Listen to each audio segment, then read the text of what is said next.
puisque vous savez mesurer des capacités cognitives, est-ce qu'on ne pourrait pas s'en servir pour détecter les potentiels?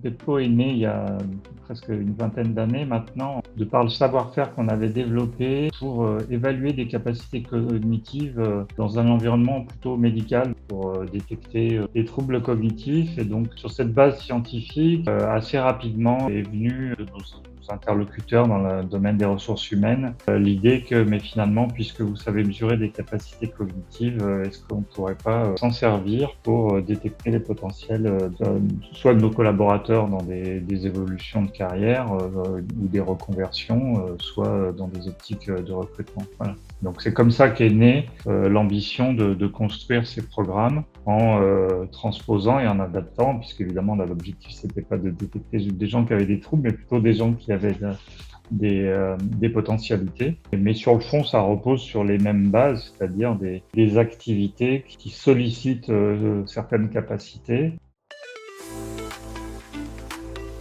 Les enjeux de nos clients aujourd'hui, ils sont de différentes natures. On peut avoir des enjeux qui sont d'aide à la sélection. Donc là, on est plutôt dans des logiques de gros volume et comment on peut aider à filtrer en quelque sorte les premiers niveaux. Et puis, les autres cas classiques qu'on a, c'est cette fois plutôt dans des logiques de développement ou de réorientation. Donc, par exemple, des gens qui ont des métiers, on sait qu'aujourd'hui, beaucoup de métiers vont disparaître, d'autres métiers se créent, donc ça veut dire qu'il y a des gens qui on va pouvoir proposer des formations pour changer de métier. Il y a des métiers comme ça où ça peut être intéressant quand il y a un écart en fait entre la profession initiale et la profession cible. Et puis, évidemment, quand on est sur des sujets plutôt tournés autour de transition managériale, pareil, il y a des capacités mobilisées qui sont un peu différentes. Et donc, les démarches d'assessment digital permettent d'éclairer les points d'attention